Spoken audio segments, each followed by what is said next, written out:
Hello and welcome to PFF Fantasy Football Podcast, live best ball edition. I'm your host, Ian Hartitz, and let's have a freaking great best ball draft. Why the hell not? Joining me, as always, none other, PFF's finest, Dwayne the Rock McFarlane. Dwayne, trying to see where you are picking, and you are at 111. I'm at 1-6. We are drafting different teams this time, so hopefully you're not yelling at me about having the board right. Yeah, I'll try not to yell. Although last week, we did draft against one another, and you did snipe me multiple times. So I will. I'll reserve the right to still yell at you. I'm at the disadvantage here because you're gonna be able to see my queue and just snipe me back and forth this time. But I'm not even looking at your queue. I got too much shit going on. There we go. That's great news for me, Dwayne. Okay, we've had enough hostility today. We just recorded our Houston Texans pod, and my goodness, if you really want to get Dwayne and I worked up, just bring up Dameon Pierce or Brevin Jordan. Apparently, that's what it takes to start to drive anything between us, but we are on the best ball draft, on the trying to make some money. And as always, everyone, invite you if you want to go ahead and play Underdog Fantasy. Use code PFF. They will match your first deposit up to $100, and you play just 10 of those dollars, you will be able to get a free, an absolutely free PFF subscription. Again, code PFF. They'll match the $100 deposit and just play $10 and get that free PFF sub. Dwayne, I am on the clock. Wow, you almost got CMC to you. I know I've gotten him I've got him at 5 or 6 a couple times. Oh, you did? Seeing okay. Eckler, Henry, Najee, Diggs. I'm going to go ahead and ride with Eckler, although I'm tempted to go ahead and go down to Stephon Diggs.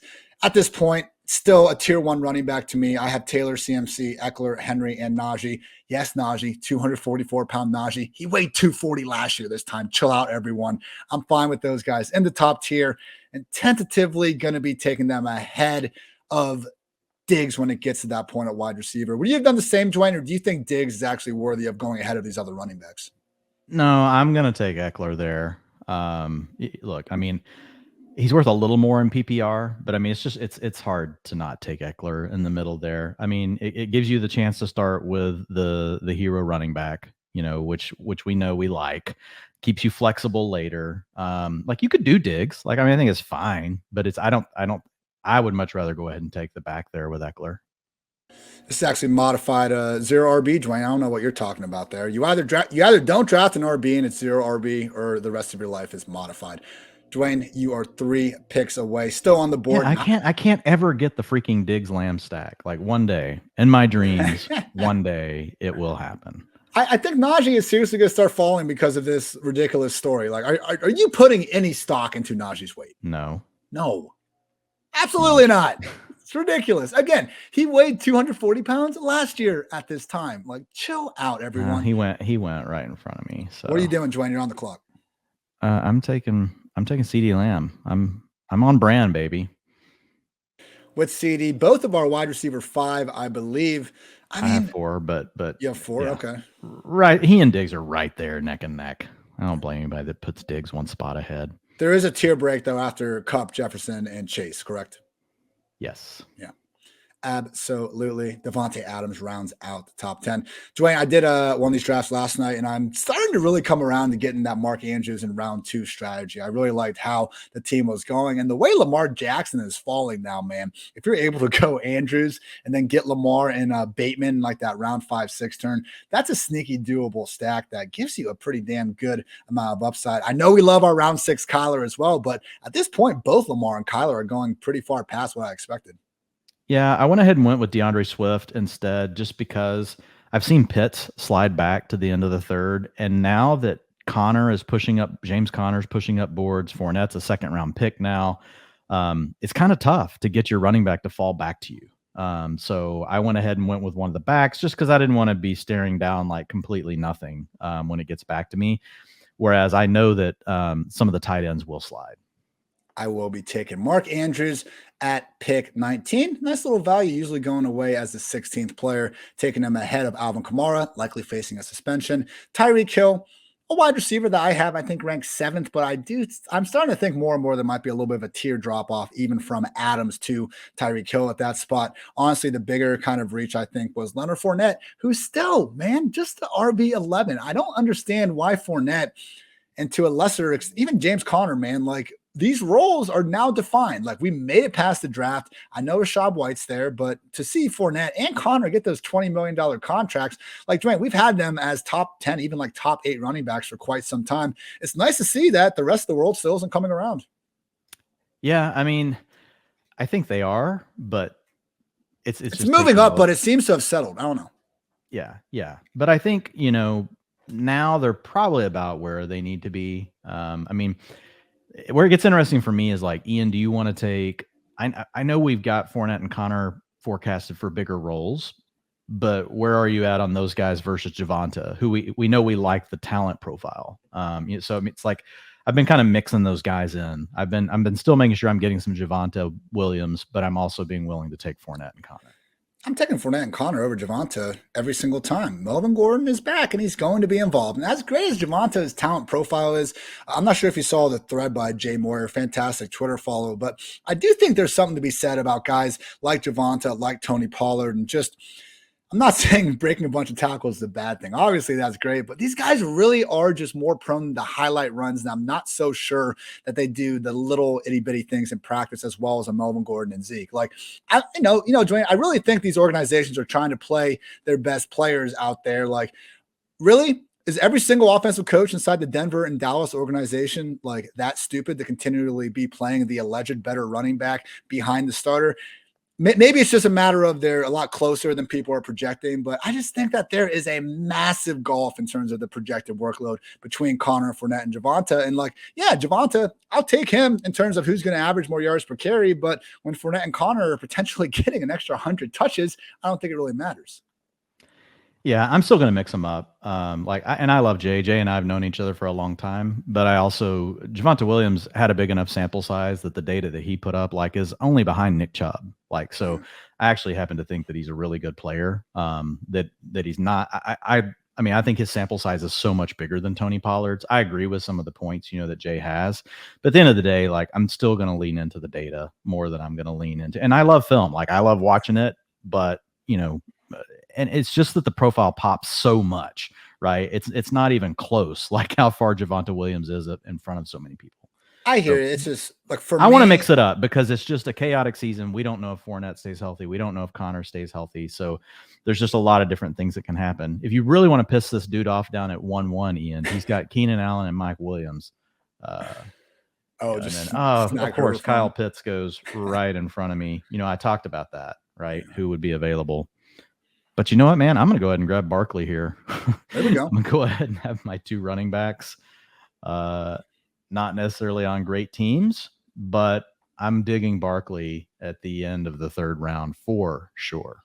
Dude, again, maybe they do get hurt, but in terms of our projected workload right now, Saquon, Fournette, and Connor, if you just want to go by touches and then just hopefully assume, particularly in Fournette and Connor's case with them being on good offenses, I just think that they're in another tier versus a lot of these guys going after the top 12. I was able to snag T. Higgins with my 3rd round pick and just seeing what he was able to do last year. 18 games, so 1 extra than our 17-game schedule, but 92 catches, 1,400 yards, 8 touchdowns. Chase was the wide receiver 5 in PPR points per game. Higgins wasn't far behind at wide receiver 13, actually ahead of Chase in terms of the expected PPR points per game. So for me, Dwayne, Higgins, he's basically being drafted where he was already at last year. If you look at him since coming into the league, he's 12th in PFF receiving grade. He's 14th in yards per route run, yards per reception, identical yards per route run and yards per reception as DK Metcalf over the past 2 seasons. He looks like a stud. He's been a stud. He's going to have as much opportunity as Chase, maybe a little less. Is there any concern about Higgins that we're ranking him too high? Because it seems like okay, great. Because I could not find a hole. Nope. Young player. Basically he profiles exactly the same as CD Lamb, a little bit less of a threat after the catch, but you could argue a better contested catch player. He just doesn't have, the topper on him, with Jamar Chase for Higgins. But look, the Bengals offense could easily support Higgins and Jamar Chase. We know we've got the young quarterback. We saw him throw more down the stretch. There goes Justin Herbert. Somebody else did it. You didn't have to do it. I wasn't going to. Poor guy turned Keenan Allen and Mike Williams, setting this whole thing up, and it's over. Bad day to be bad, apparently. I went ahead and snagged Terry McLaurin shortly after, ahead of guys like Waddle, Metcalf, Cooper, and Judy. I just think that McLaurin, he's more ingrained as that number one receiver than any of them. And I think, when you start looking at Wentz, it's not great, but look who Metcalf is catching passes from. Look who Cooper is likely going to be catching passes from for at least, I would assume 6+ games. And even with Judy, man, like we can talk about him a little bit later, but far more target competition than anything McLaurin is facing. So I am happy. And we've talked about this, Dwayne, having gone through the NFC East and the AFC East in our team preview series. But Terry McLaurin and Michael Pittman are the two guys where in that muddled wide receiver 2 range, I find myself most willing to take a chance on them. Yeah, I have McLaurin below those guys. I would rather have Waddle. I would rather have Pittman. But then I have McLaurin at the top of that next tier below. And for the same reason as you, I at least know enough about Carson Wentz to know that you're telling me there's a chance versus some of the other quarterbacks like Geno and Drew Lock for what you're dealing with DK Metcalf. Like that scares me. I mean, we love DK's talent, obviously. But yeah, I'm a little higher on Waddle and on Pittman, but I do like McLaurin, and I know that eventually we could have this huge breakout season. I am on the clock. ETN got sniped from me. Damn you, Panther 8. Got Breece Hall, David Montgomery, and none other than Lamar Jackson to stack with Mark Andrews. How about that, ladies, and probably mostly gentlemen? Lamar Jackson, round 5, got the Andrews stack. I love it. One thing I want to talk about real quick. I was doing my Jaguars team preview today, working on it, and when I started watching Christian Kirk's tape, there are a couple great routes and everything, but an alarming amount of his plays, man, he was in the slot, and Kingsbury was able to get him matched up basically on a deep crosser, end up facing off against a safety or linebacker. They never had a chance. Kyler threw a lot of great passes, and they made a bunch of plays. Obviously, not huge numbers. There's a reason why a lot of people were balking at that contract, but it just got me thinking, like, what wide receivers benefited the most from not having to deal with, like, cornerbacks on a lot of their routes? And I went ahead, pulled the numbers from our handy-dandy PFF Ultimate. Only 4 wide receivers, minimum 50 targets, had at least half of their targets come against non-cornerbacks as the primary coverage defender. Jerry Jeudy, by far the most, Braxton Berrios, Rondale Moore, and Amon-Ra St. Brown, a handful of other mostly slot guys that weren't able to get there. Jeudy, out of this whole group, I think it was 93 wide receivers, largest difference in yards per route run versus cornerbacks compared to any other primary defender. 1.76 against corners, 2.59 against everyone else. That's somewhat concerning to me, Dwayne, on the back of the idea that KJ Hamler coming back. I think he's going to be kind of taking more of those slot snaps than people are anticipating. So are we still on Jeudy over Sutton? At this point, I'm starting to lean towards Sutton over Jeudy, just based on the fact that we know they've invested in him long-term. We've seen him actually put together the high-profile season before injury, yes, but nevertheless, he's done it at the NFL level. And with Jeudy, man, like, I understand the wide receiver, cornerback, ISO cams from his rookie season were fantastic. He got injured week 1 last year. The quarterback situation wasn't great, but the more we started looking at it, like, how come DJ Moore and Robbie and Curtis Samuel were able to make do with Teddy Bridgewater? What are, as you finish your pick here, as I'm trying to stall a little bit for you, with Jeudy in mind, I guess we need a lot. I think we need more things to go right for Jeudy than Sutton. And because of that, I'd rather throw a dart at Sutton before him. Yeah, I need to change my ranks, but I was actually taking Sutton over Jeudy last night. I ended up going in a different direction in that draft, but it's mainly just because I know that Sutton plays outside, and I think he's going to be on the field all the time in 2 wide receiver sets. So if the Broncos play 12 personnel, if they play 21, whatever they may do, I think Sutton's going to be out there. Whereas I think Jeudy is really going to be dependent on those slot routes. And I think, there's a chance that, KJ Hamler steals some of those routes. If he's not, and if they run a lot of 12 personnel or 21, anything like that, that could be problematic. I think 11 personnel will be their base. I think it will be their base set. But, looking at it, I feel that Sutton's got a better chance to be on the field more. I don't necessarily think he's the better player than Jeudy. I think they're close. But if I got 2 players that are close, yeah, give me the one that I know is going to be on, that I believe anyway, right, is going to be on the field more. I'm going to go ahead and take a little chance with Michael Thomas here, under the thought that getting him at pick 67, middle of the 6th round. Right now, we've kind of had a little bit of negative news come out with him not exactly being, the 100% we were hoping for. at this point. But yes, hoping to buy that dip, because the second we hear like, oh yeah, Michael Thomas is full go for OTAs, him going outside the top 30 wide receivers, I think will be a distant memory. Do you think, Dwayne, that Jameis could kind of be unleashed enough to help both Michael Thomas and Chris Olave out? And just before I throw it to you, I would note, I believe it was Dr. Edwin Porras. If it wasn't, I apologize. They're pointing out the Jameis limp story that was taking over. Like, he's still wearing that bulky knee brace. And I think Edwin's point was like, everyone is going to limp when you're wearing that thing. So I don't think the limp is actually a reason to be concerned about him not healing. It's actually just part of the process. Yeah. Look, man, I don't know what I hate more, officially official or like this time of year where everyone is overanalyzing every single little thing. Like, it's just, it kind of makes you nutty.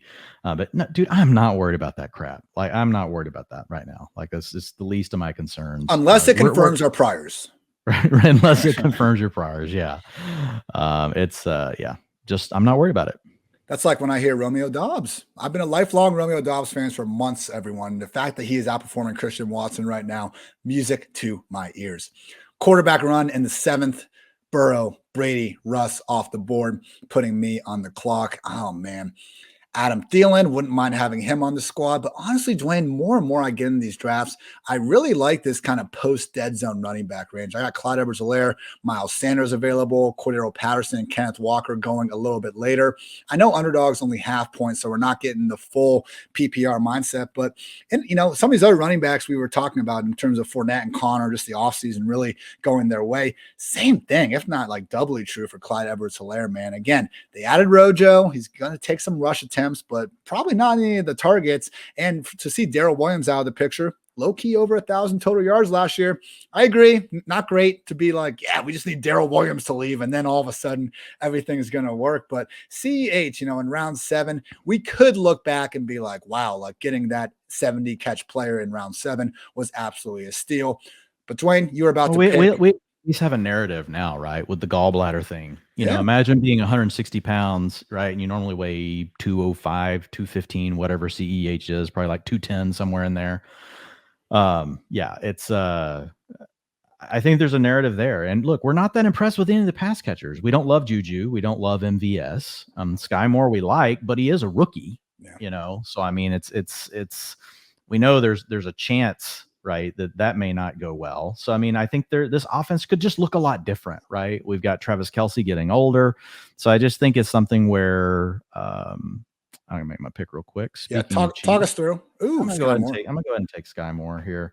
Look, the way this draft fell, I don't normally take the 3 backs early, but I've got, at this point, for the folks listening in, I'm sitting with DeAndre Swift, Saquon Barkley, and David Montgomery. My receivers are CeeDee Lamb, Elijah Moore, and Sky Moore, and I have George Kittle at tight end. So where did you get Kittle? 5? I got him in the 4th. Okay, nice. I got him in the 4th. So yeah, Kyle Pitts was the pick I wanted at the end of the 3rd. Okay. But it's fine. I ended up with Barkley, who I want a little more exposure to. Oh, my pick again. So Lockett gone, Damian Harris gone. I'm going to go ahead. What round are we in? George Kittle, best tight end for my money's worth in the NFL in terms of real life. How does this guy not have a season with more than 6 touchdowns? I mean, for him to go for 1,377 yards, 2nd year in the league, and he's just kind of been banged up since, man. Like Kittle, one of these years, God forbid, we get 17 games and Shanny decides to give him the Debo treatment. Like Kittle has the chance. He already did it once, setting the all-time yardage record. Like he has a chance to just go nuclear in a season. And my God, man, seeing someone that talented falling that far, I see the potential holes going to Trey Lance, having Debo there, having Ayuk. But if you're going to gamble on someone overcoming that, Dwayne, it might as well be truly one of, if not the single best player at the position. Yeah, well, I just went ahead and compounded it. And I just went ahead and took Trey Lance to go with Kittle. There you go. How much? How far ahead do you take Lance? Swing big, miss big. Oh, I nearly took Dak because I have CeeDee Lamb, but I just feel like Lance gives me more upside at this point. In these drafts, that's basically what you're going for. I am going to stay on brand, lock down my guy, Cordero Patterson. Unironically, it feels so nice to be able to draft CPAT now and like not just get laughs from people around or hear people dismissing my credentials as a professional fantasy analyst. Take Auden Tate and let's see how long that I do have people, obviously my username is Free Duke Johnson. And every time I post an Underdog screenshot, they're like, what the hell, you didn't take Duke Johnson, man? So my bad to all the Randy Duke Johnson supporters out there. I'll see what I can do at the end of this one. But, I did a couple of these drafts yesterday, and I came away at least once with the Clyde Edwards-Helaire, Cordero Patterson pairing. It's just one of those things where I once again think based on the things that have played out this offseason, we're looking at two starting running backs that have really, really high pass catching floors, and people are just kind of ignoring them because Clyde wasn't very good over the past 2 years. As we talked about the gallbladder thing, there might be some reasons for that. And Cordero Patterson obviously being a bit of a one-year wonder, but my God, if he's going to do it again, might as well be in the same offense once again with a depleted depth chart. Made it through the first 8 rounds, Dwayne. What are you thinking of your squad? And as we've, usually you've been saying like round 7's right when you need to kind of start looking at your roster and make some decisions about what positions like you need to get to before the drop-off comes. Do you feel like your roster's in good shape, or do you really need someone that I can hopefully snipe from you before to just really set you off? Well, I mean, I've at least covered all the bases so far. I've got 3 receivers. I need more depth at receiver. I can hold off on backs because I took 3 early. I've got a quarterback and a tight end, and I basically put my chip right now on Trey Lance. And I think, it's just kind of like, okay, you're just gonna have to roll with it and see what comes out of that. But overall, I feel fine. Like I don't have any kind of real correlation or anything going right now as far as like any of the play, I can do some of that later, but as far as like any of the players in the earlier rounds where the games, come together, in the big money weeks, I don't have anything like that happening right now. So I'll use that as a tiebreaker, potentially on some of these picks coming up, but overall, I mean, I feel fine. I definitely need more receiver depth. I'm going to go ahead here and try not to reach past ADP too much. Again, shout out Hayden Winks, Underdog's own, who's done some good data showing this. Like, you're just not really helping your bottom line by reaching too far past ADP at any point in the draft. It's okay to go a few spots, but even though I have Marquez Valdes-Scantling probably ranked behind guys like Tyler Boyd and even maybe Kenny Galladay down the way, there's a really good chance I can get them on the come around, and I'm not going to kind of leave that value on the table for MVS, who got that $30 million deal. And, Dwayne, I'm just going to confirm my priors here and just point out all the raving reviews he's getting at Chiefs camp. But for real, he has done some nice things. And, resident Chiefs / Vikings fan / doctor at PFF, Eric Eager. I like how I had to put the doctor last there. But with that going on, he has done some kind of deeper studies showing that MVS does bring a lot to the table. So, obviously, the big red flag is that, we didn't get anything going with Aaron freaking Rodgers at quarterback. How big of a difference can Patrick Mahomes make? But, at the same time, what Green Bay wide receiver has done anything other than Devontae Adams for pretty much the past half decade? So we'll see what happens there. But Dwayne, you're on the clock. I just did a little lowly fantasy football study, and it said that MVS doesn't bring anything to the table. Not a damn thing. So. How long did it take you, Dwayne? Was it 39 hours or just 5 minutes? And that's the only reason I don't care. Yeah, it took multiple years of my life. I'm not going to disclose how many. Oh, my gosh. Chase Claypool off the board, potential post-hype sleeper. The Claypool, seriously, if you ask someone why they're out on Claypool, does it literally come down to him celebrating a first down catch? That's the beef? Yeah, I think so. I mean, look, I get it. Like, it's not like you're going to get super excited, about what could happen with the quarterbacks there. But again, we're in round 9, heading into round 10. You got Allen Lazard, MVS going in front of him. Like, I like Claypool over both of those players. And my next pick, actually, I just got sniped. Christian Watson was my next pick. That's okay, though. Let's come back over here. Let's see what we got.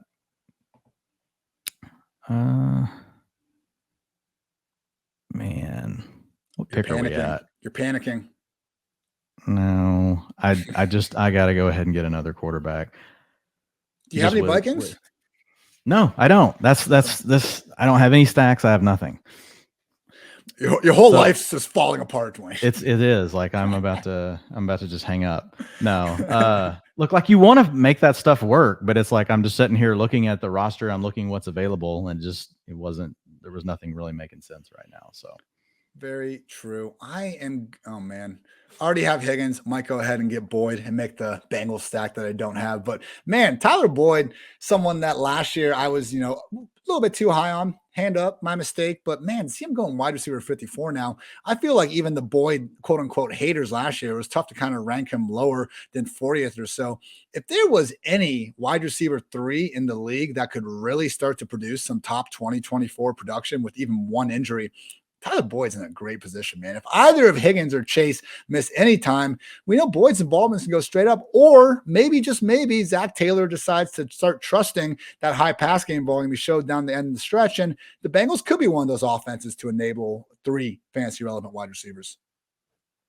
Yeah, I mean, if any team could really step forward and do it, I think you definitely put them in the mix, right? We know the Bucks could do it. The Bills don't really have 3, but like they could, like they're pass happy enough. They have a good enough quarterback. But I think the next potential evolution of the Bengals offense is that they just open everything up and just decide to go ahead and let Joe Burrow do his thing, upgraded the offensive line. So yeah, I really do like Tyler Boyd this year. I know a lot of people are out on him. Like, look, his best case scenario is the wide receiver 3 on the team.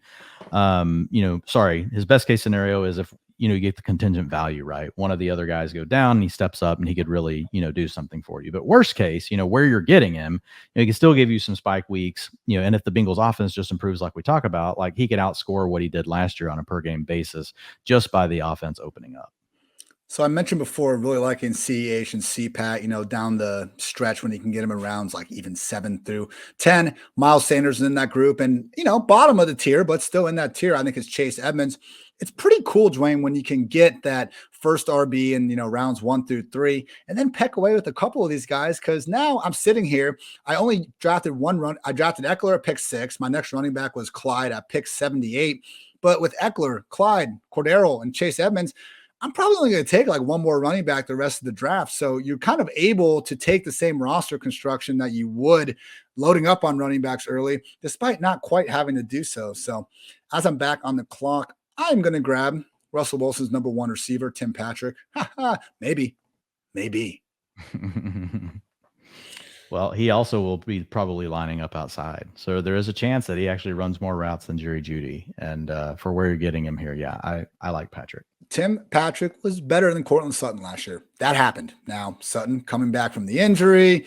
But hey, man, it's not like Tim Patrick had better QB play than Cortland Sutton out there. I need to look a little deeper into who exactly the defense was rolling towards. I'm sure that Sutton was the one getting a few more double teams here and there. I know you did some great research on those sort of things earlier in the offseason, Dwayne. But yeah, just, looking at some of these more uncertain situations, when you see that big of a disparity between some guys, I certainly don't hate taking the value. Similar situation as Metcalf and Tyler Lockett, where I'm not saying you need to love Tyler Lockett, but to see that gulf between the two guys, man, makes you think. But Dwayne, you're about to be on the clock after Jay Stincy. I don't even know how to say that name. After he goes, here you go. 2 QBs, 3 RBs, 4 wide receivers, 1 tight end. What are you thinking? Well, I've got to take another receiver. So let's see. I'm going to take Myers if he leaves him. Yeah, that's what I was thinking. All right. I'm going to go ahead and take Jacoby. Jacoby still has, when you look at his underlying profile, look, 23 and 24% targets per route run. And your first 2 seasons, like that's really good. Like, yeah. I mean, most guys that do that end up being, having pretty good careers. So there's still a chance, right, that we could actually see more from Jacoby. And when you look at the depth chart, like it definitely screams that. So now I'm going to go ahead and get my stack with Kirk Cousins. I'll take Irv Smith. I just wasn't filling any of the receivers that are there at that point. Like, and the receivers, like I still need more. This is the problem, right? When you get behind on receivers on Underdog, like it is a freaking avalanche. Yep. And every time you look down to think, oh, I'll catch up here, you look at the names, you're like, I don't want to take this guy here, and then you wait. And guess what? Next time it comes back to me, I'm going to go, man, I should have taken that other guy. Bro, like right now, I have Crowder queued up. I'm hoping to be able to get him, but Tim Patrick, Kenny Golladay, I like some Jalen Tolbert to an extent, but yeah, man, truly after that, it falls off in a hurry. And you can be a little more comfortable waiting on the running backs. I mean, Michael Carter's still on the board, Naeem Hines, Darrell Henderson, Tyler Algier. the wide receivers are flying off the board so much quicker than these running backs that I really do think it makes sense. They go so fast that it forces you can't just wait and decide that you're just going to do the opposite of everyone else. Because if you do, you want to do that to some extent. But if you push it too far, like it'll bury you. Like it puts you in a huge hole. Because people they don't ever stop over here on Underdog. Like they don't stop. They're going to keep taking those receivers, like guys that I was just looking at, like Jalen Tolbert, right? And already gone off the board. I went ahead and took Jamison Crowder. If he gets that Cole Beasley workload, which I mean, it sure kind of looks like he was brought in to replace him. I understand Isaiah McKenzie is very good, but looking at the money he was given, I do think Crowder should probably be considered the favorite to start in 3 wide receiver sets. The question is whether or not it's going to be the Beasley role that yielded over 100 targets for 3 straight years, or kind of what we saw at the very end of last season when it was a combination of Beasley playing through the pain plus Isaiah McKenzie having some good showings for himself, and them go ahead and basically splitting those two down the stretch. So again, it's round 12, later round 12 pick. Would you have gone Crowder over guys like Higgins and Tolbert, Dwayne? Yeah, I'm fine with it. I think with Crowder, look, there's a chance he's the number 2 target in Buffalo. It's really not like Dawson Knox did a lot from a target per route run standpoint. And we've talked about this a few times. Really, it was just more about the Bills threw the ball so much. He turned his 12 to 14% targets per route run, which is well below average. It just happened to turn into all the targets because of the Bills offense. So you could easily see Crowder come in there and there's room for him because we've got a lot of unknowns, with the other guys. I mean, that Stephon Diggs is going to get his, but after that, like it's pretty open as to how things could play out behind Stephon Diggs. I am looking at 5 picks away. Michael Carter went. It's wild how late Michael Carter's going, man, because like he's even going past the straight up handcuffs now, like the Alexander Madisons of the world. And I mean, you were the first one I heard say this, and it was probably because we talk all the damn time. But Michael Carter, like he has some really nice handcuff upside if something happens to Breece Hall, and he's just kind of being treated like a straight up backup. And he also has a better chance of standalone value than a lot of those guys as well. He has spike week potential due to that receiving ability. Like he was borderline just underneath like the thresholds we see from the Camaras, right, and all those type of guys. So I think there's definitely something to the Michael Carter receiving profile. I went ahead and took Jameis Winston to get my Winston Michael Thomas stack. Adam Troutman? No. Right? Maybe? Probably not. I'll leave that to you, Ian.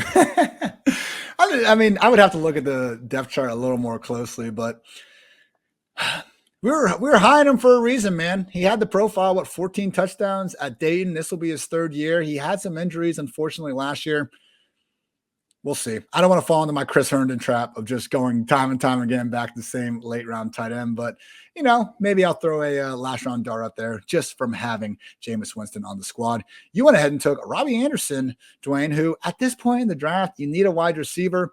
Like where he's going is probably about where he should like maybe be ranked, if not a little bit lower if he stays with the Panthers. But he's been floating around in these trade rumors. God forbid Robbie gets traded to Green Bay or one of these other offenses. He is shooting up the ranks. Yeah, and it's just honestly, it's just the nature of my roster. Yeah. I have to have receivers. I mean, we know that Robbie Anderson, is basically like in every other year he's good. So I know that he can be good. It'd be nice if we got some sort of a trade for our quarterback. That would get me excited. All right. Damn, Mike Gesicki is still on the board as the tight end 12. The next closest tight end is Noah Fant at tight end 21. People are starting to realize, Dwayne, that there's only so many skill position spots available on that Dolphins offense. And unfortunately, it kind of looks like Gesicki's going to be the odd man out. Yeah, I would say that we were well ahead of everyone on that. We were talking about shout out us. We were talking about him being the odd man out, like free agency. I don't know, a month ago, like when they signed, ago, like right more than that. Yeah, when they signed Cedric Wilson. Yeah, when they signed, the big thing obviously was the trade. Yeah. The Tyree Kill trade, was a big part of it. But yeah, okay. No, I don't like my draft. Like I'll just be honest. Like I can be I can be honest with myself. Like I liked what happened with the running backs early. The value fell, so it was fine. I took them, but the receivers, man, are really shaky. CeeDee Lamb has to take the step forward that we think he can. And I'm fine with that. But then I got Elijah Moore. You got a shaky quarterback situation. Sky Moore's a rookie. Who knows if he'll get to play? I love the situation. Like Sky Moore, Chase Claypool. Like, look, it's a bet on talent, but Pittsburgh, you got a lot of mouths to feed. You got quarterback issues. Jacoby Myers is just really more not getting excited about the Patriots, but we know the player can be good. Robbie Anderson, Wan'Dale Robinson. So it's like the receivers definitely going to need some help. I think I'm fine everywhere else. I've got 2 tight ends and Kittle and Irv Smith. I've got my 2 quarterbacks and Trey Lance and Kirk Cousins. So I feel fine. Like the overall construction, I'm not crazy about the wide receivers. And I like having more players from more good teams. Like when you look at this, I've got DeAndre Swift from the Lions, Saquon Barkley from the Giants, David Montgomery from the Bears, Elijah Moore from the Jets. Claypool. You're being contrarian, Dwayne. Every lineup's a good lineup. You're just being contrarian. This could be the worst year, right, for the Steelers. New England, fine, whatever, 8-8. Carolina, gonna suck. Giants, again, gonna suck. So, there's just some things I don't like about the team overall. Not trying to, rain on the parade, but it's my parade, Ian. Your parade's fine. Your parade's looking really good. But hey, man, I just like to be honest, whenever, because that's what people are listening to this stuff for. So when you really these things can happen really quickly. And the other thing is just getting used to drafting these, and just being able to do it while talking and everything. The damn 30-second clock, I'll be honest, I'm a freaking boomer. It still gets me. I'm like, Jesus Christ. It's so fast. If I'm drafting these on my phone, just hanging out, drafting, it's fine. But trying to commentate on it and pick, it's still a learning curve. Okay. I'm between Sammy Watkins and Gus Edwards, and I'm feeling like I'm in super bad. Why is it between McLovin and Muhammad? But, gun to your head. Oh, man. I'm going to go with Sammy Watkins. I think if we had to predict who was going to lead the Green Bay Packers in targets, there's a decent case to be made for Sammy Watkins, Dwayne. It's gross, and I get it. But and if that happens, it just means there won't be anybody with over 18% of the targets. But that could still be okay coming from Aaron Rodgers. I had Sammy Watkins in my queue when I took Wan'Dale. I wanted to take one young guy and I wanted to take one older guy. And so I took Anderson and then I took Wan'Dale Robinson. But it could easily been Sammy, and Wan'Dale. I'm now at 8 wide receivers, working with T. Higgins, Terry McLaurin, Michael Thomas, MVS, Tim Patrick, Jamison Crowder, DJ Chark, and Sammy Watkins. I got Lamar Jackson, Jameis throwing the rock.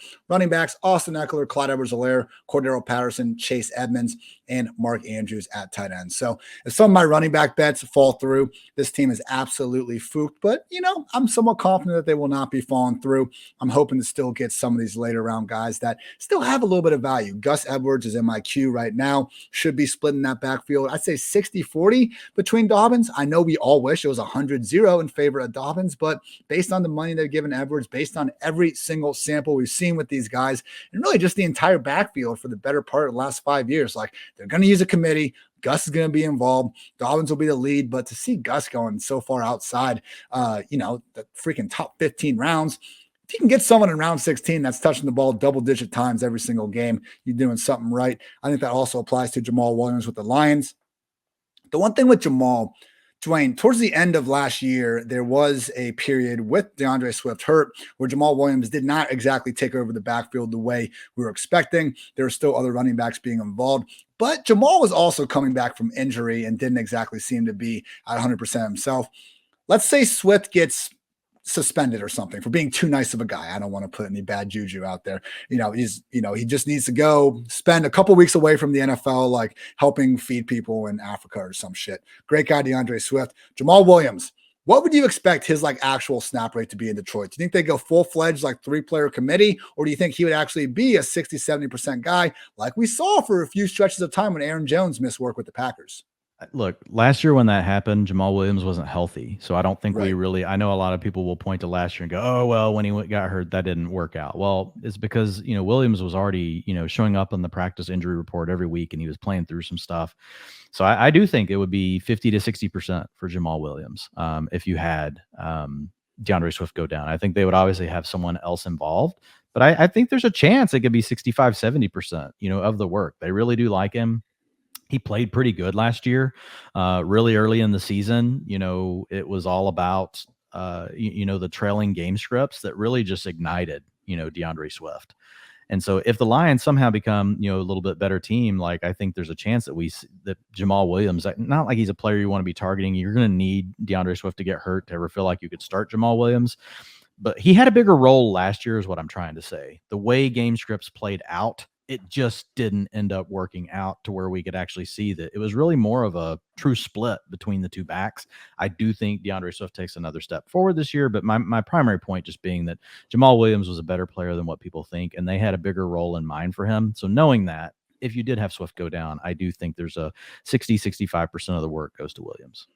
At some point during the season, as we were going through your always amazing utilization report, you brought up how Jamal Williams and DeAndre Swift were just basically James Conner and Chase Edmonds, but in a terrible offense. So like we weren't getting the same sort of goal line opportunities for Jamal Williams, but that was basically the same sort of two-back split they were using, and they weren't afraid to throw the ball to Jamal Williams as well. I think both Swift and Williams finished like top 5 in the first week of the season, so don't think that's going to exactly be something that happens again this next year. But yeah, Jamal Williams is a good football player, and truly, like, he's the better rusher than DeAndre Swift. He just is. You're going to be really hard-pressed to find a stat that doesn't show that, and that's not a slight against DeAndre Swift. It's just a reality that Jamal Williams is pretty good too. That's why Aaron Jones never took over the full backfield. Not because Aaron Jones isn't awesome in his own right, but when you have someone like Jamal that I think does a great job of doing on the field like what the coaches are imagining in their minds, I think he's going to always have a role as long as he is in Detroit. So moving on through the 17th round, to James Robinson now going at 16-12. I remember earlier in the year when he was going far higher than that. I'm going to take the guy that Dwayne and I have talked far too much about already today, Evan Ingram in round 17. Maybe, just maybe, Trevor Lawrence's tight end 1. I would just say this, Dwayne. If we knew with no doubt that Evan Ingram was going to be running a route on 80% or more of Trevor Lawrence's snaps, would you treat him as a top 20 tight end? If we knew no doubt he was going to be out there for 80%? Yeah. Yeah, I think that's going to put him borderline. I mean, if you're 80%, like if you could get to 20% targets per route run, like you're going to be a lock. Like, I figure he'll be more like 16 to 18%, but it would definitely put him in the conversation. Like he's going to be right there on the borderline of being being a tight end 1. Music to my ears. Hopefully that works out. And again, for round 17, I'll find out. Wouldn't have minded getting someone like Gerald Everett earlier. Irv Smith, as I say every podcast, is my favorite late round tight end of 2022. But at this point in the draft, again, 17-6, I'm fine with that. Dwayne, you're about to make your final 2 selections. What are you thinking? Yeah, I was trying to look at any potential game stacks, and my roster sucks so bad that there's not even any stacks. When I say my roster sucks so bad, like my players are all from crappy teams. So I'm just going to go ahead. I need something to make up ground on this. Now I do have Kittle, but I'm just going to go ahead and take Taysom Hill just on the chance that he has to end up playing quarterback this year for the Saints. Laugh, man. Like he's shooting up an ADP. Like, you think he'd play over Dalton? It is a strategy. Like, I don't know. I mean, we'll have to see. Now I get to take I need one more receiver. So this is definitely just camp news. But if it continues, like this guy could move up. I'm getting him with the last pick, but it's your boy. Romeo Dobbs, baby. He's a dog. Let's go. Heard it here, maybe not first, but we're I think you were first. Dude, he's good, man. Like, I don't know, when you have someone similar sentiment with Tolbert when I was reading about him in the PFF draft guide. It's like the guy does everything right. He's got a pretty good profile. It's just you're kind of wondering about the competition level. Then they end up on a good offense. I'm willing to take that chance, and at 18.2, hey, why not? Like, what would you put your confidence level in that Watson finishes with more targets than him? He should be favored, but the disparity probably is a little too wide. Yeah, I think there's a chance. Like, and so far Watson is struggling a little bit. Again, it's early, but early on, it is Dobbs that is like. How do I even say his last name? Like, what's the correct way? Yeah, I got to figure that out if I'm going to be a stan. Is it dude? Is it Dobbs? Whatever. Romeo, is showing out now. This is before Aaron Rodgers is even at camp, so I mean, there is that. But to your point, Christian Watson is a guy that shot up draft boards. I know it's your pick, so go ahead and do your thing. I'm taking Mark Ingram. I don't like it. Watson is you just had to go Ingram and Ingram, to finish. Oh, of course. You got the weird law firm, the E Ingram and the I Ingram. But, looking at, Romeo, and Watson being a late riser in the draft, right? Basically based on athletic profile, raw stats, like coming from a small college. I agree. Like there's a chance like that Romeo ends up being the dude this year. It's not a great hit rate on wide receivers taking that late that they're going to do that much as a rookie. But as Lloyd Christmas once said, Ian, so you're telling me there's a chance. I need something. Yeah. I need something at receiver. With Jesus. Mark Ingram, I would think that he's going to not be going in round 18 if and when that Alvin Kamara suspension ends up getting announced. Now, the latest report we saw on that was noting that there's a good chance the Saints add another veteran back to the pool. But even once they do that, who's to say that it won't be Marky Mark still leading the way? You know, Dre, whenever you can get just like one of the most elderly running backs in the league, I mean, why the hell not, right? So let me, I opened up the draft board like a champion before it ended. So I will get that up. Yeah, I've got quickly go through our squads. Are you going to make us start drafting together again after this solo performance by you?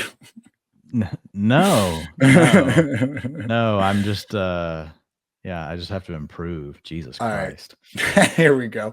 You can go first, Dwayne. None of the individual picks like bother me. Like it's the construction overall of the team. And when I say construction, I'm not even necessarily that bothered by like the way I handled like how many running backs versus receivers when I took them, but the way the board was falling, you know, and they're players individually that I like, but when I put them all together, I'm just not crazy about it for some of the reasons that I talked about before. But here's the roster in the end up with Trey Lance and Kirk Cousins as the two starting quarterbacks.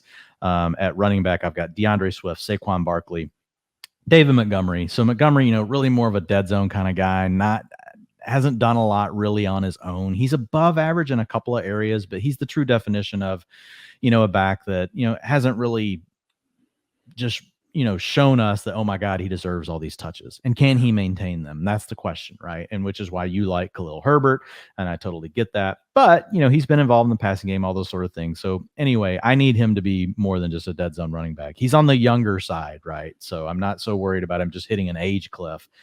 So feel good about the three running backs that I started with, and then I was able to wait, and I finished that out with Tyrion Davis-Price, just because we know that Kyle Shanahan, if there's anything we know about Kyle Shanahan, like he's never ever committed to any single running back. So Davis-Price, you know, is the guy that they took in the draft this season, so I'm fine, you know, having him. And I took Brian Robinson, so those are my five backs. Then my receivers are CeeDee Lamb, Elijah Moore, Sky Moore. Remember, this is half point PPR. You have to start three. So as of right now, Sky Moore, Chase Claypool, and Jacoby Myers are kind of battling it out for like the wide receiver 3 spot. Elijah Moore needs to go ahead and just absolutely beast out. Like he's going to have to for this team to really have a chance. Because then after that, I added Robbie Anderson, Wan'Dale Robinson, and that was just a numbers game because of the way the thing started receiver. And like we mentioned earlier, if you wait on receiver, and because look, Montgomery was what fell to me. Brandon Cooks and Juju Smith-Schuster went off the board. Rashad Bateman, Cooks, Juju Smith-Schuster all went off the board right in front of me. I went with David Montgomery. Like looking back, Ian, I wish I would have went ahead and went Amon-Ra St. Brown and Elijah Moore right there. Just let David Montgomery go. It's fine. I still could have had a shot, you know, at Miles Sanders. He actually ended up going in front of me. You took Clyde Edwards-Helaire, but still, like there were enough backs left on the board that I could have, you know, still been able to make something out of it. So that's the big thing. And then I do have the two tight ends and George Kittle and Irv Smith, and they are both stacked. George Kittle with Trey Lance. That's just a weird way to do it. But my tight ends are both stacked with my quarterbacks, Trey Lance with Kittle and Irv Smith with Kirk Cousins. It seemed like he just got a little unlucky with a few of these picks too. KJ Osborne going just 2 picks before Robbie Anderson could have been a nice stacking partner. I had him in with Kirk Cousins. Yeah. Have Irv Smith there though. So at least you managed to get that. And yeah, as we talked about in our Washington preview, Brian Robinson over JD McKissic because Gibson goes down, like McKissick's role probably isn't going to change. Meanwhile, Robinson would now be looking at, hey, not great. Like we're not high on Antonio Gibson, but at the same time, if it's all of a sudden going from 3 backs to 2 backs, now we can get back into that lower end RB2 territory potentially for Brian Robinson. I should have, look, you know, I really should have gone Haskins there. I think because I actually have Haskins, I believe at this point, I've moved Haskins above Robinson in my actual ranks, and I haven't just completely updated my cheat sheet here with like what I did today. But yeah, see, like I've got Haskins sitting at 58 overall in my ranks, which is pretty far ahead, like of ADP by like 12 spots. And then I've got Robinson at 60. So Haskins actually should have been my pick. There's my email as I send a podcast, everyone. Okay, let's go through my team real quick. Picking out the 6th spot, started off with Austin Eckler. Did not take another running back until Clyde Edwards-Helaire in round 7. Scooped up him, Cordero Patterson, and then Chase Edmonds in round 10. So really used that round 7 through 10 stretch to scoop up my running backs. And you look at the other guys going around that range. Miles Sanders, who I'm also a fan of, but there's just kind of a weird mix of these starters that people don't love, and then guys like Tony Pollard, or Kenneth Walker, or Damon. I guess Damon Harris is another starter that people don't love, but I'm not doing it, Dwayne. Like, if you know how we joke, I always talk about how it makes me mad when you talk about McCaffrey on Twitter and people are like, I'm never taking him no matter what. Like, Damon Harris really would push those buttons for me. Like, if he's there in round 12, I'm still going to be looking awfully hard at like someone like Jalen Tolbert before probably just hating myself and pulling the trigger. Anyway, got those running backs and only added Gus Edwards and Mark Ingram towards the end of the draft. So I really do think if you want to take advantage of those wide receivers going early, there are enough running backs going in that round 7 through 10 range to really make it worth your while. Accordingly, I was able to scoop up Mark Andrews, T. Higgins, Terry McLaurin, Lamar Jackson, and Michael Thomas between rounds 2 and 6.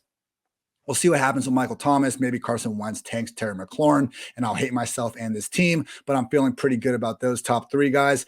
After that, I got sniped on a couple of these wide receivers I was hoping to get, but I think collectively, hopefully we can get 1 or 2 of them to hit.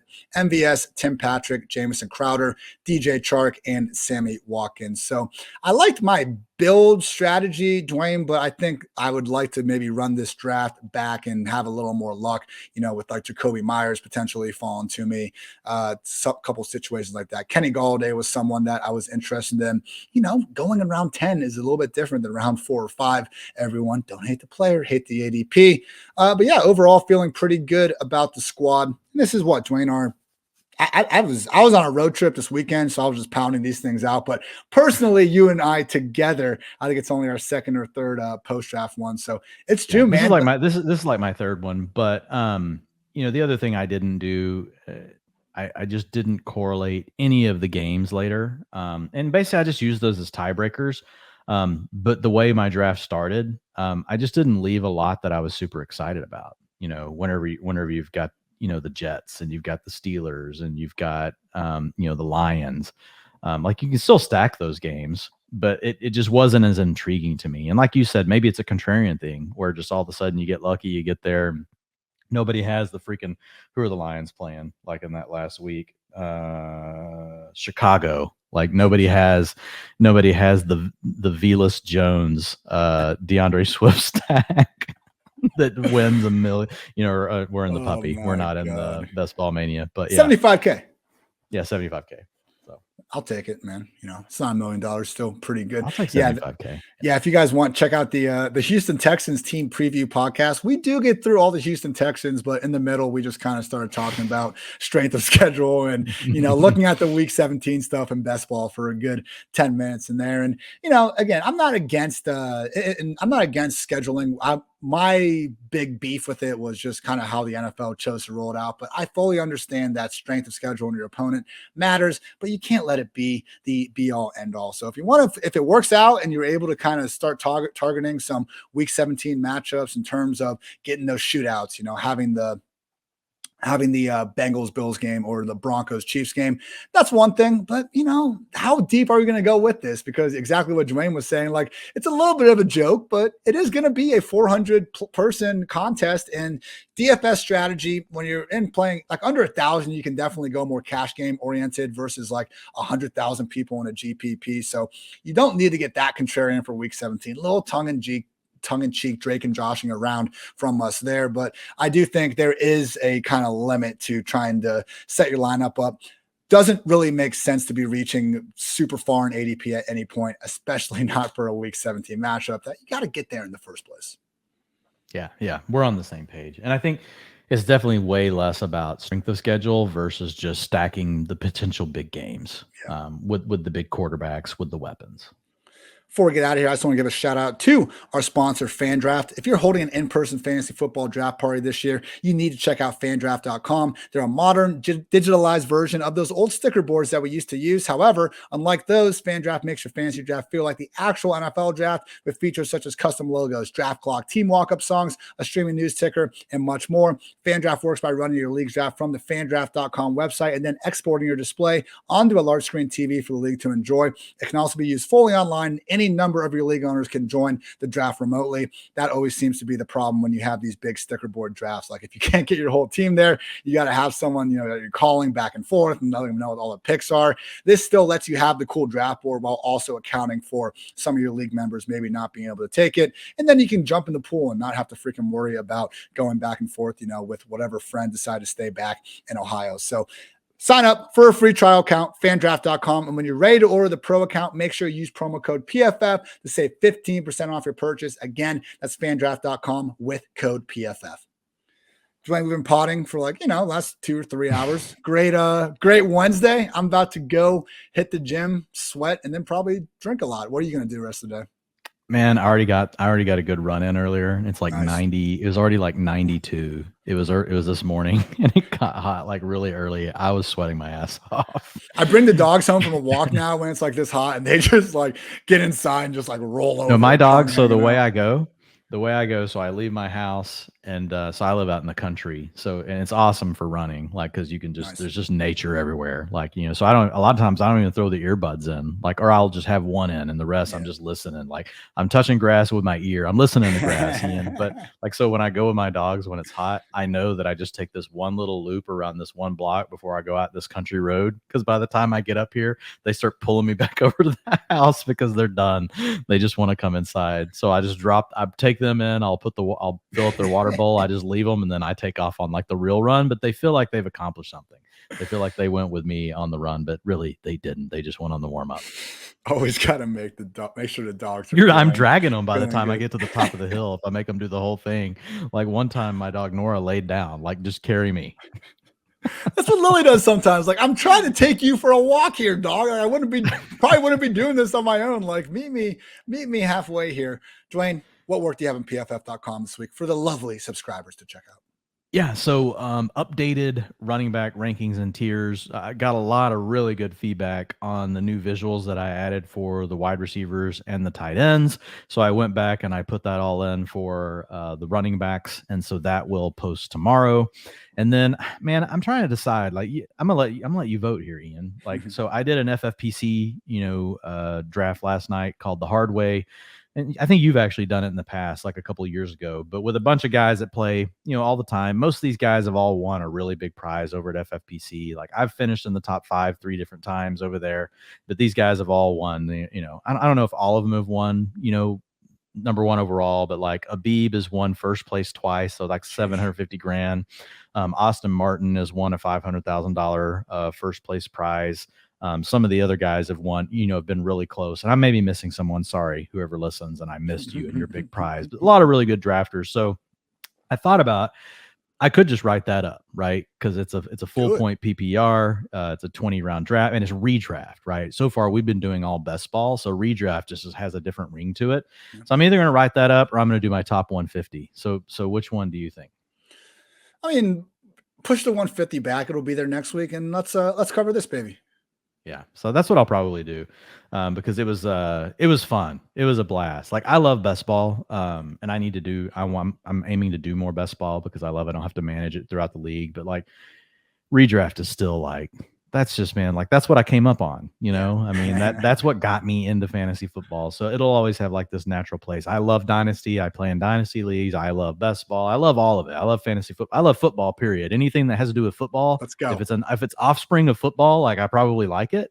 But man, redraft is just that, there's that nostalgia is a powerful drug, Ian. Like, that's just what got me into fantasy. Back in the day, there wasn't any best ball. Like, it was all set up as redraft. So I'm excited. As always, on Twitter at Dwayne McFarland. Yeah, Dwayne, we'll get some of those. We were in one FFPC redraft last year. I have a feeling we had the worst luck ever. We had basically, I think we had like all Alabama players. Yeah. We had Calvin Ridley, who got knocked out. We had Irv Smith, who got knocked out. We had Kamara, who was, well, he was supposed to have the great end of the season stretch, but he wasn't our problem. Yeah, he's not from Alabama, but yeah, go ahead. I'm messing with you. Well, no, he was though. He transferred. Okay, so see, I don't count that. Come on, let's see. But I do love Alvin Kamara, so it makes sense that he went to Alabama. But who else, man? I can't even remember. We 50% of our roster was Crimson Tide, and 50% of that 50% got hurt.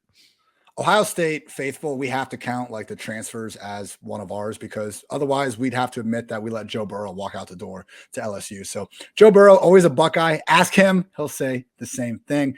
On PFF.com, I have my fantasy football team preview series continue to roll out. I write a bunch of words, and then Dwayne and I spend a good hour talking about those teams. So check it out where you're listening to this pod, Spotify, iTunes, and YouTube. Those always rolling through. And if you miss them, you can go check out the words on PFF.com. Also, I'm continuing to grind USFL. We got week 8 coming up, hot and fresh. Canton playoffs starting soon after this 10-week season gets through. I continue to love it. And, if you want to be a hater, just ignore it. It's the weirdest thing I see out there, Dwayne. Like, people just feel obligated to tweet about like they're not being fans for these USFL highlights. Like, I'm not. Do they come at you about? Do they say stuff to you about it? I'll tweet like a one-handed catch, and they're like, "Yo, a lot of people at that game." It's like, I'm not watching like a dunk. Like, I think I've watched probably like 5 minutes of the NBA playoffs. Like, I'm not actively trying to go like talk shit about people that are enjoying the NBA playoffs.